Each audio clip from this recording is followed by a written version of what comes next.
lo terminamos. Pero quiero leer la palabra del Señor en dos pasajes de la Escritura. El libro de los Jueces, capítulo 2, versículos 7 al 10.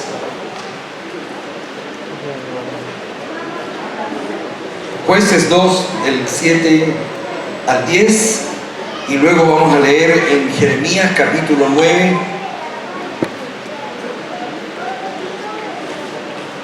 versículos 23 al 23 y 24. Dice así, Jueces 2, del 7 al 10. Y el pueblo había servido a Jehová todo el tiempo de Josué, hasta aquí, sí, y todo el tiempo de los ancianos que sobrevivieron a Josué, los cuales habían visto todas las grandes obras de Jehová que él había hecho por Israel. Pero murió Josué, hijo de Nun, siervo de Jehová, siendo de 110 años, y lo sepultaron en su heredad en Timnat Sera, en el monte de Efraín, al norte del monte de Gaz. ¿Ahí? Sigamos. Y el 10, ahí viene, sí. Y toda aquella generación también fue reunida a sus padres. Y se levantó después de ellos otra generación que no conocía a Jehová ni la obra que él había hecho por Israel. Leo nuevamente esa parte, la anterior, el 10.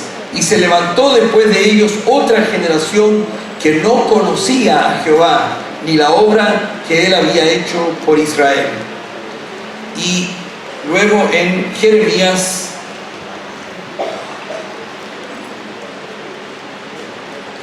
(9, 23 y 24) dice así: dijo Jehová, no se alabe el sabio en su sabiduría, ni en su valentía se alabe el valiente, ni el rico se alabe en sus riquezas. Mas alábese en esto el que se hubiere de alabar, en entenderme y conocerme, que yo soy Jehová, que hago misericordia, juicio y justicia en la tierra. Porque estas cosas quiero, dice Jehová. Amén. Oremos. Padre, gracias por esta palabra que hemos leído, Señor. Padre amado, gracias por todo lo que has hablado ya en este día a nuestros corazones, y añade una línea más, Señor, para ir creciendo y entendiendo también tu voluntad para nuestras vidas. Te lo pedimos en el nombre de Jesús. Amén. Amén. Amén. Quiero referirme en esta tarde como pastor local respecto a la situación que hemos estado viviendo como país en estos días, pero desde un aspecto solamente, porque esto tiene sin duda muchas aristas de las cuales se puede hablar y decir. Pero como pastor, y yo creo que muchos cristianos, estoy seguro, hemos sido sacudidos por el ambiente de violencia, por el espíritu que se posesiona de las personas con saqueos, anarquía, rebelión y autodestrucción. Y creo que en estos días duros que nos ha tocado vivir, sobre todo, creo que Dios nos ha mostrado el corazón de las personas, o lo que hay en el corazón de las personas, también en el nuestro. Yo también he hecho un mea culpa, también yo he examinado mi corazón y me he hecho preguntas en lo personal, como por ejemplo, ¿por qué me desestabiliza tanto? ¿Por qué me afecta tanto el ambiente de desorden que ha habido en el país? ¿Es que acaso no tengo un corazón compasivo con los pobres o con los ancianos? con los que han sufrido injusticias tremendas en nuestra vida, en esta vida. ¿Por qué me afecta tanto este ambiente de desorden a mí? Y realmente he examinado mi corazón, y yo creo que todo chileno tiene que examinarse en estos días. Y creo que 40 años de pastorado dan fe de que siempre ha habido en mi corazón una preocupación desde mi perspectiva de pastor por los pobres.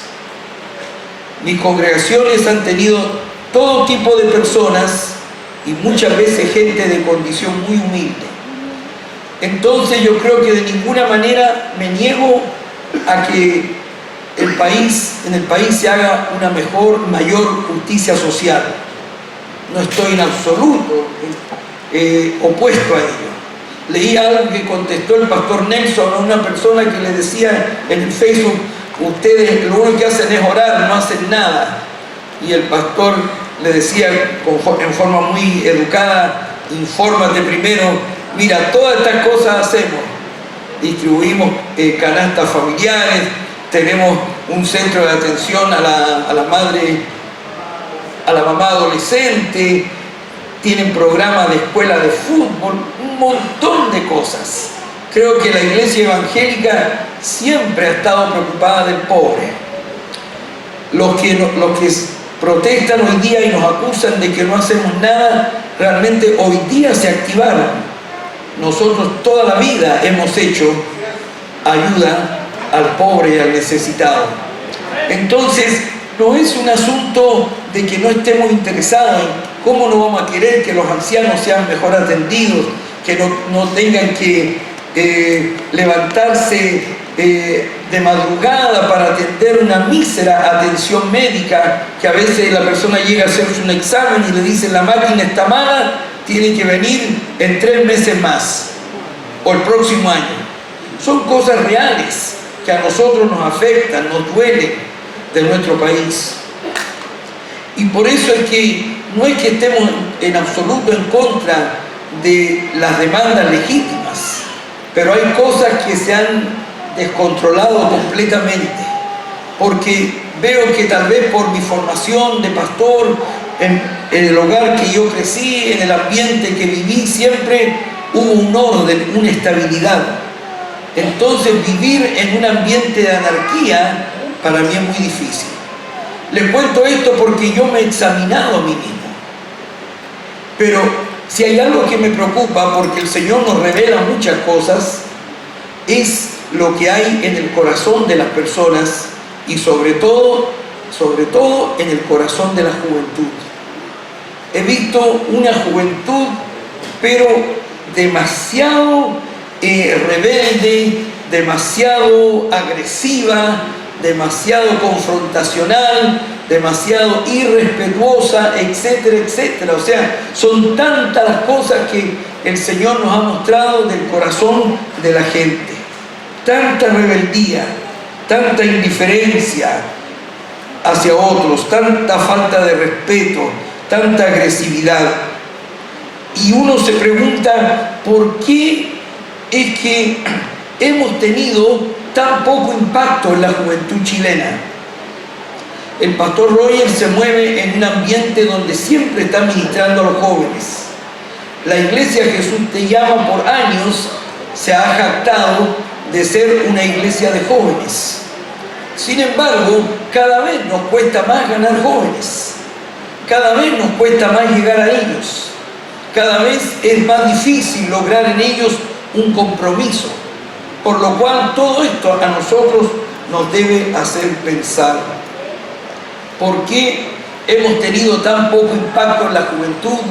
¿Por qué vemos a la juventud tan distante de Dios? Podríamos escribir muchas razones. En primer lugar, partiendo, ¿no es cierto?, de las enseñanzas bíblicas de los últimos tiempos, sin duda que estamos en los últimos tiempos. Sin duda que vivimos en tiempos peligrosos. Sin duda que vivimos tiempos donde el carácter de los hombres en los últimos tiempos será tremendamente malo, duro, cruel, egoísta, insensible, etcétera, etcétera. Podemos dar una razón escatológica. También podemos decir nosotros la crisis en los hogares, porque en los hogares y en los colegios, los incluyo, no hay respeto, no hay autoridad. Los jóvenes se han rebelado abiertamente en sus hogares, han sido abandonados por sus padres, que están siempre preocupados de proveer materialmente, pero no enseñan valores, no corrigen, no disciplinan, no forman. Lo más triste, no pasan ni siquiera tiempo con sus hijos. Entonces es una realidad la crisis en el hogar y en los colegios. Pero también como iglesia hay pecados, hay descuidos, está lo que yo le llamo el adormecimiento de la iglesia chilena. La iglesia chilena ha estado dormida, ha sido pillada totalmente desprevenida en medio de los tremendos cambios éticos, morales y sociales que en el mundo entero se están dando. Porque antes podía ser cosa de un país y luego de otro país, pero ahora en un mundo globalizado, en un mundo donde usted se comunica con los lugares más distantes de la tierra y todo se sabe, la gente se comunica también, esto es algo mundial y global. Es así. Y hay un fuerte ataque a desestabilizar la sociedad como se ha concebido tradicionalmente, ¿verdad? Y de implantar lo que se llama una ética líquida, una ética donde cada cual se fija sus propios patrones de conducta y de moralidad y de lo que es bueno y de lo que es malo. Y nada es fijo en absoluto. La familia, el matrimonio y tantas otras cosas, el trabajo, todos han sido remecidos por el surgimiento de un movimiento, de un pensamiento en la sociedad que realmente pretende cambiar la sociedad por completo. Y más aún, los cambios que hay en Chile, mayor responsabilidad tenemos nosotros, la iglesia chilena, no nos hemos dado cuenta de que esto se venía gestando, o no hemos sabido atacarlo, o no hemos sabido ministrar. También la iglesia ha estado ocupada en tantas cosas que al final no han impactado a los jóvenes, como la división entre los creyentes, la división entre los pastores, la división entre sectores de una doctrina y de otra, el mensaje parcializado de la Escritura que a veces se entrega, que no se entrega todo el consejo de Dios. Algunos de fuera piensan que lo único que los evangélicos hablamos es cómo salir, enseñar a la gente cómo salir de las deudas o cómo ser sanados, lo cual es verdad, porque Dios prospera y Dios sana al enfermo. Y tenemos cientos de casos de gente que ha sido milagrosamente por el Señor. Pero hay algo más, y que no siempre se enseña ni predica, ¿verdad? Y algunos jóvenes que son más profundos, que piensan un poco más, que quieren aprender más o que están deseosos de aprender, yo diría que tienen más cabeza en cierto sentido, empiezan a pensar que en sus iglesias falta Biblia, falta un mensaje más profundo. Y es así como son atraídos por grupos generalmente calvinistas que al final los llevan a la incredulidad, porque llevan a negar lo sobrenatural de Dios, llevan a negar los milagros que son para hoy y todo lo que Dios quiere hacer con su Espíritu Santo. Son problemas que la iglesia enfrenta. También la falta de santidad en la vida de los creyentes, especialmente de los líderes cristianos. La santidad bíblica muchas veces no se enseña como tal. ¿Hasta dónde una persona puede ser transformada? No se dice, no se enseña de igual manera en todas partes. Este año tuvimos la posibilidad de ir un grupo a Honduras y debido a que aquí hay un mover en esta iglesia fuerte de milagros y todo lo demás, yo dije voy a enseñar y voy a compartir lo que Dios está haciendo acá en Antofagasta. Y el Señor, antes de viajar, ya me dijo, lo primero que tienes que predicar es la santidad de vida. Yo le dije, Señor, ese ha sido mi tema por muchos años, pero quiero enseñar lo nuevo que he aprendido. Y me dijo el Señor, parte con eso. Y fue así como anuncié en la conferencia de pastores donde estuvimos, empecé predicando de la santidad de vida. Lo que es la santidad, conforme a la palabra de Dios. Pureza de corazón.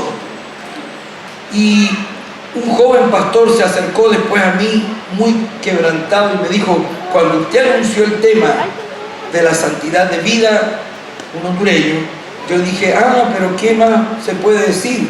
Si aquí en Honduras, ¿qué es lo que es santidad? La manera de vestirse, el largo del pelo de la mujer, que no se puede cortar el cabello, y todo un asunto legalista. Pero cuando usted habló de que la santidad es pureza de corazón, es tener un corazón transformado y santificado, usted realmente dijo algo que yo en mis años de pastor no había oído. Imagínense. En medio de un mover espiritual, en medio de un mover tremendamente carismático en Centroamérica. Y también en nuestro país hay mucha falta de santidad.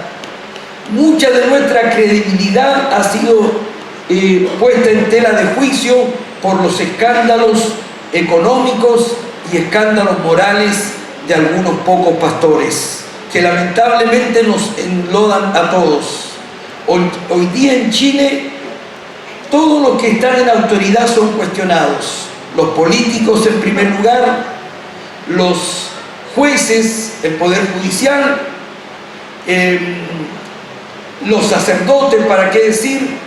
Y también los pastores.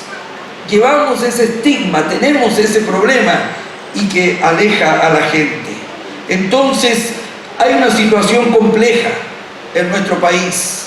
Hay muchos factores, pero lo importante es qué hacemos de aquí para adelante. ¿Qué hacemos hoy día ante este problema? Y yo me alegro que Dios ya nos ha estado hablando durante el día de hoy de que esta es una ocasión de gran oportunidad, de grandes oportunidades. Esta coyuntura que estamos viviendo puede ser y va a ser, creemos, el comienzo del avivamiento por el cual hemos orado tanto tiempo, del mover glorioso y sobrenatural de Dios en nuestro medio. Pero ¿qué hacer? ¿Qué hacer? Alguien tiene que ganar a esta generación. Leímos en el libro de Jueces que se levantó una generación que no conocía a Dios. Y creo que esa es la situación en que nos encontramos hoy día, que hemos avanzado poco como iglesia, que aun cuando nosotros podemos decir estoy en un mover espiritual, la iglesia de todos los pastores que han venido a predicar y esta también, por gracia de Dios, están llenas. Estamos viviendo un tiempo hermoso en nuestras congregaciones, pero esa no es la realidad de todo el país. Y sobre todo no es la realidad de llegar a esta generación joven. Se ha levantado una nueva generación que no conoce a Dios y es nuestro desafío alcanzarla, es nuestro desafío llegar a ellos, sobre todo los más jóvenes. Nosotros ya estamos entrando en la tercera edad, nosotros hemos hecho nuestra parte, bien o mal, pero hay un desafío muy grande para los que vienen después, porque vemos esta generación como una generación tristemente antagónica al Evangelio, irrespetuosa, confrontacional, que si pudiera nos acalla y quema nuestros templos. Están en esa situación, pero ¿qué podemos hacer? ¿Qué debemos hacer? Además de orar. Porque siempre nos dicen ustedes, lo único que hacen es orar. Yo creo que a mí me hacen un cumplido muy grande cuando me dicen, usted lo único que hace es orar. porque nunca oramos lo suficiente, porque tenemos todavía mucho que orar. Pero, ¿qué hacer? En primer lugar, yo creo que nuestro cristianismo tiene que ser un cristianismo transformado, de transformación de vida. Nunca debemos dejar ese norte en nuestro ministerio, que es la transformación de las vidas. Transformando vidas lograremos una sociedad transformada, transformando personas, alcanzándolas para Cristo, y que el Señor transforme sus vidas, podremos transformar, leudar la masa, transformar la sociedad. Un cristianismo santificado, transformado, una transformación profunda de vida.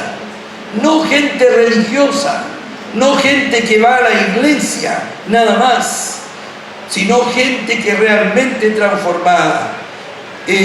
A medida que hemos ido ministrando en el sur de Chile, nos hemos dado cuenta, con respeto a los pastores del sur, que hay un país muy evangelizado, pero no necesariamente bien evangelizado. Gente que se cree cristiana, se creen cristianos, porque tienen una tradición evangélica, pero no han cambiado de vida, no han sido transformados por el poder de Dios. Un cristianismo transformado impacta. Cuando una persona se convierte realmente, cuando Dios hace una obra en el corazón y saca la maldad, la inmoralidad o lo que sea que hay en su vida que está mal o que hace sufrir a su familia o un vicio, y es convertida por el poder del Espíritu Santo, esa conversión no pasará desapercibida. Esa persona impactará a otros. Un cristianismo transformado. En segundo lugar, un cristianismo ilustrado. Cuando digo ilustrado, un cristianismo que conoce la palabra. Un cristianismo que, porque la palabra dice, Jesús dijo, erráis porque ignoráis las Escrituras y el poder de Dios. Un cristianismo que conoce la Escritura. Una crítica sana que yo le hago muchas veces a los jóvenes en nuestras iglesias es que cantan canciones muy lindas, pero que a veces tienen poco sentido, o que adolecen de más conocimiento de Dios y su palabra. Cuando en nuestra juventud era muy común que la gente le ponía música a versículos bíblicos, y por lo menos aprendíamos versículos bíblicos a través de tal o cual canción. Era muy frecuente eso. El único problema es que como no se grababan estas versiones, cuando usted iba de iglesia en iglesia encontraba que cada vez ese corito, esa alabanza, la cantaban cada vez más distinto. Le habían ido cambiando las melodías, pero era el versículo mismo. Pero los jóvenes, ¿cuánto tiempo pasan realmente en la Escritura? ¿Cuánto tiempo dedican a memorizar versículos bíblicos? Yo recuerdo que el pastor Roger me enseñó el método que yo le enseño a muchas personas de cómo memorizar un versículo. Leerlo 3 veces, escribirlo 3 veces, cerrar la Biblia y volver a escribirlo. ¿Todavía lo hace o no? Todavía. ¿Y yo, a cuántos se lo he enseñado aquí? A unos cuantos, ¿verdad? Y ese conocimiento de la Escritura tiene que estar, ¿verdad? No puede ser que por gente que tiene sed de aprender, de conocer un poco más, finalmente caiga donde alguien que le dice, yo te voy a enseñar la Biblia. Y el problema es que no le enseñan toda la Biblia, sino una doctrina favorita, y al final terminan sacando todo lo sobrenatural y el poder de Dios. Entonces, un cristianismo transformado, pero también un cristianismo ilustrado, un cristianismo que se prepara.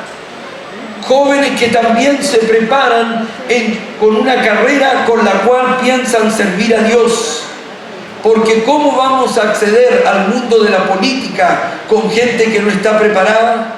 ¿Cómo vamos a acceder al mundo de las comunicaciones o de las artes si no hay gente que se esté preparando en el nombre de Dios para ser un testigo allí, capacitado, calificado? No podemos hacer.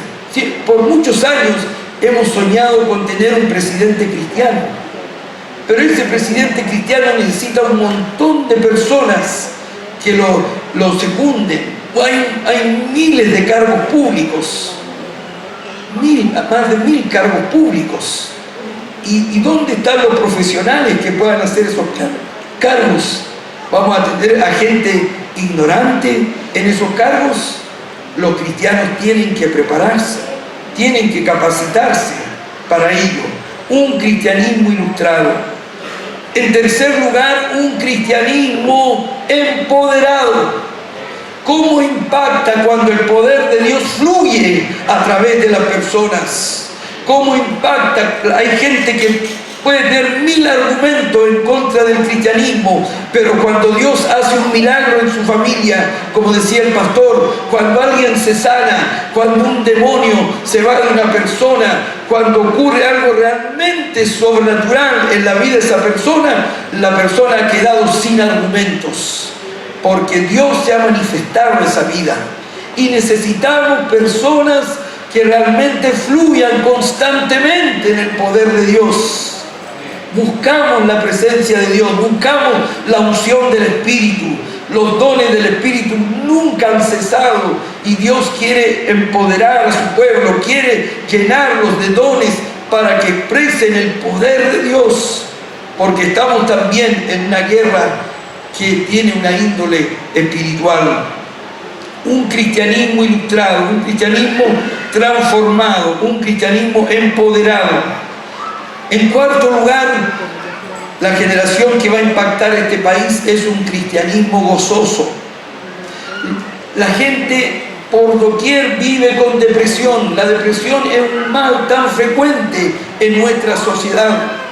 Pero cuando los cristianos irradian el gozo del Señor, cuando los cristianos alaban y adoran a Dios en medio de las dificultades más difíciles, más adversas, cuando están llenos de gozo en medio de las circunstancias más complejas de su vida y cuando viven una vida gozosa, entonces eso impacta también a la gente. Los cristianos tienen que estar llenos de gozo, que es parte del Espíritu Santo también. Un cristianismo gozoso, por eso que nuestros cultos son verdaderas fiestas, son celebraciones, son ambientes de júbilo, de triunfo, momentos muy lindos, gloria a Dios, pero eso también tienen que llevarse para la casa, para la oficina, para el taller, para la industria, donde quiera que tú te mueves, para la escuela, allí también tienen que ver tu vida llena de gozo. Aleluya, gloria a Dios. En cuarto lugar, en estos tiempos que vivimos, yo creo que se necesita un cristianismo sacrificado o sacrificial, dispuestos a padecer, dispuestos a tomar riesgos. Algunos no se atrevieron a llegar acá porque podría haber una manifestación en tal o cual calle, o en la carretera, o en cualquier lugar, pero decimos que estamos dispuestos a dar nuestra vida por Cristo. Pero no me vaya a pasar algo ahora que voy al Congreso. Entonces, ¿de qué estamos hablando? Si el cristianismo que logra cambiar la sociedad es un cristianismo dispuesto a hacer sacrificios. Gloria a Dios, a sacrificarse, ¿verdad? Y el pastor Roger, perdone que lo mencione tanto, pero mi amigo, impactó mucho la vida de mi esposa y yo, porque vivimos nosotros 2 años prácticamente con él, siendo sus ayudantes allí en Santiago. Un hombre muy sacrificado, que podía haber tenido todo el bienestar primermundista de Estados Unidos, pero andaba a pie en las calles de Santiago, en bicicleta. Una vez se enfermó, estaba amarillo, estábamos preocupados, logramos que lo viera una doctora y resultó que tenía hepatitis. Y pasó la hepatitis caminando. Estaba saliendo de la hepatitis, cuando para la hepatitis lo más importante es el reposo. Ahí pasó caminando con su ternito verde